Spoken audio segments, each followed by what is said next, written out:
Welcome to Ask Hue. Some questions that every now and then I get in my DMs from some people. So I had a client or a potential client ask me, how much content should I post weekly if I want to grow my business online? Answer: you should post at least 3 to 5 times a week.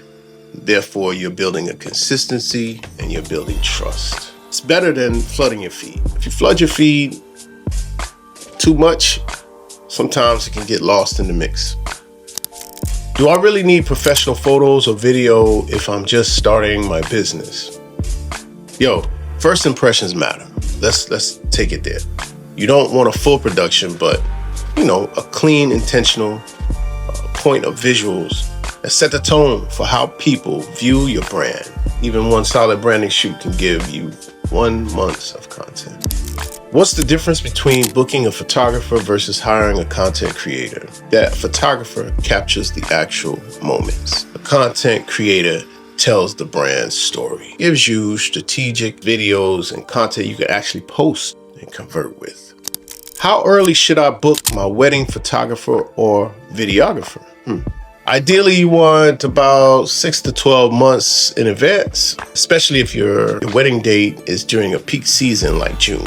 Good creatives get booked early. You're avoiding all that stress.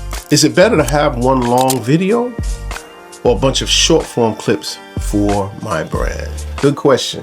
Short form clips win for visibility. A long video is for like your website or YouTube, but short clips are what stops the scroll, build awareness, and drive traffic to the longer content. What should I wear to a branding shoot to make sure my photos look polished?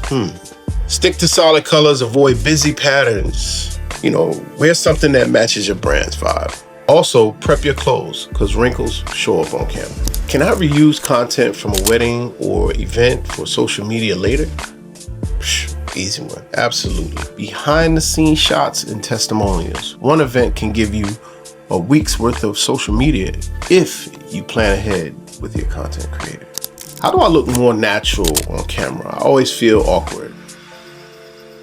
That's a real good question. I struggle with that sometimes. Start with a deep breath and pretend you're talking to a friend. A lot of movement helps. Walk and talk, use your hands. And remember, no one looks or sounds as awkward as they think. What do I really need to start a podcast in 2025? Do I need a full studio? Nah, you do need a quiet space though, because good podcasts come with good sound. You ever look at a video and the video is like really bad, but you can hear everything? You stay focused, right? But if you ever see a video that's really good and bad sound, it's a turn off to anybody. Audio quality is key. You can build up to a full studio later. Is it worth getting drone footage for my event or business promo? Your location or event has visual impact. Drone shots can elevate the cinematic quality. It's especially great for weddings, real estate, resorts, or grand openings. But it's not a must for every project. Drone shots add a little bit of seasoning, but it's not the full circle. How do you decide whether to use natural light or flash during a shoot? That's a good question. It depends on the lighting conditions and the look we're going for. Natural light is great for soft, clean portraits. Flash gives more control, especially indoors or during unpredictable weather. I want to shoot some content myself. What's the best camera for beginners right now? I would go with the Sony ZV-E10 or the Canon R50 or even your iPhone 14. They're great starting options. The key is learning your angles, light, and audio. Gear matters, but knowing how to use it matters even more. How long does it really take to edit a wedding video or highlight reel?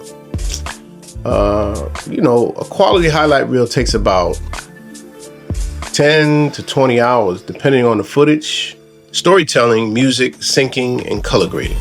That's why most editors deliver within 7 to 21 business days, depending on the project. Editing ain't nothing to play with. I keep telling y'all, that's what takes up all your time. Why does professional content cost more than just hiring someone with a camera? See, what's going on here is you're paying for vision, planning, storytelling, editing, licensing, leasing gear, and experience. A professional doesn't press record. They create with a purpose. You're investing in results, not just footage.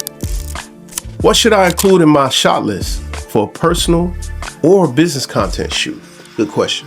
Your shot list should consist of a wide shot, a medium shot, close-up shots, product or service in use, lifestyle or behind-the-scenes moments, smiling, interacting shots, headshots, and motion clips. This gives you variety across platforms and keeps your content library fresh.